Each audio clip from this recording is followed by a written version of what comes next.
देखेंगे। कहानी की शुरुआत होती है फिल मिलर नाम के आदमी से, जो पिछले 2 सालों से अमेरिका के अलग अलग शहरों में घूम रहा था। वह जहां भी जाता वहां बड़े बड़े बोर्ड पर लिख देता कि अगर कोई जिंदा इंसान है तो उसे टक्सन सिटी में आकर मिले, क्योंकि फिल अब भी उम्मीद लगाए बैठा था कि कहीं ना कहीं कोई और इंसान जरूर बचा होगा। लेकिन सालों की तलाश के बाद भी उसे कोई नहीं मिलता। आखिरकार थक हार कर वह वापस अपने होम टाउन टक्सन लौट आता है। अब उसका मानसिक संतुलन भी धीरे धीरे बिगड़ने लगा था, क्योंकि इंसान चाहे कितना भी अकेला रहना पसंद करता हो, लेकिन बिना किसी से बात किए सालों तक जीना लगभग नामुमकिन है। घर पहुंचते ही फिल सोचता है कि जब पूरी दुनिया खाली पड़ी है तो आखिर वह अपने पुराने साधारण घर में क्यों रहे। इसलिए वह शहर के सबसे अमीर इलाके में जाकर एक शानदार हवेली पर कब्जा कर लेता है। फिर वह दुनिया भर से महंगी महंगी चीजें उठाकर वहां सजाने लगता है। करोड़ों डॉलर की पेंटिंग्स, म्यूजियम की कीमती चीजें और यहाँ तक कि डायनासोर का एक विशाल सिर भी वह अपने घर में लाकर रख देता है। शुरुआत में यह सब उसे बहुत मजेदार लगता है, लेकिन समस्या यह थी कि यह सारी चीजें सिर्फ कुछ समय तक ही खुशी देती हैं। आखिरकार फील के पास ना कोई दोस्त था, ना कोई परिवार और ना ही कोई ऐसा इंसान जिससे वह 2 बातें कर सके। इसलिए वह अजीब अजीब तरीके से अपना समय काटने लगता है। कभी वह महंगी शराबों के स्विमिंग पूल में नहाता है,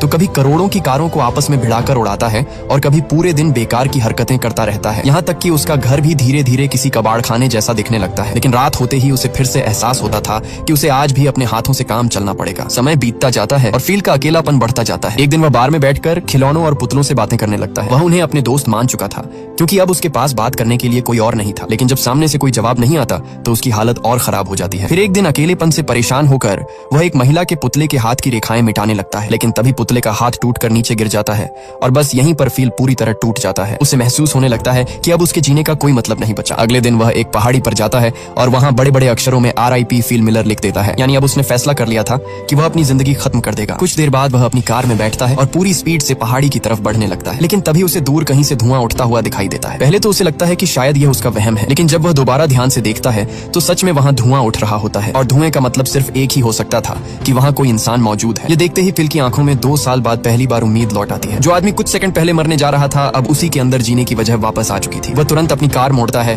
और पूरी स्पीड से उस धुएं की तरफ निकल पड़ता है। उसे बिल्कुल अंदाजा नहीं था कि वहां उसे कौन मिलने वाला है। कुछ देर बाद वह उस जगह पहुंच जाता है जहां से धुआं उठ रहा था। वहां उसे एक छोटा सा कैंप दिखाई देता है। आसपास कुछ सामान रखा हुआ था और साफ पता चल रहा था कि यहाँ कोई रहता है। तभी उसकी नजर एक रस्सी पर टंगी हुई ब्रा पर पड़ती है। ये देखते ही फील की खुशी 7वें आसमान पर पहुंच जाती है, क्योंकि इसका मतलब था कि यह इंसान कोई मर्द नहीं बल्कि एक औरत है। वह उस ब्रा को ऐसे देख रहा था जैसे किसी ने उसे दुनिया का सबसे बड़ा खजाना दे दिया हो। लेकिन तभी लगातार घूमने और थकान की वजह से वह बेहोश होकर जमीन पर गिर पड़ता।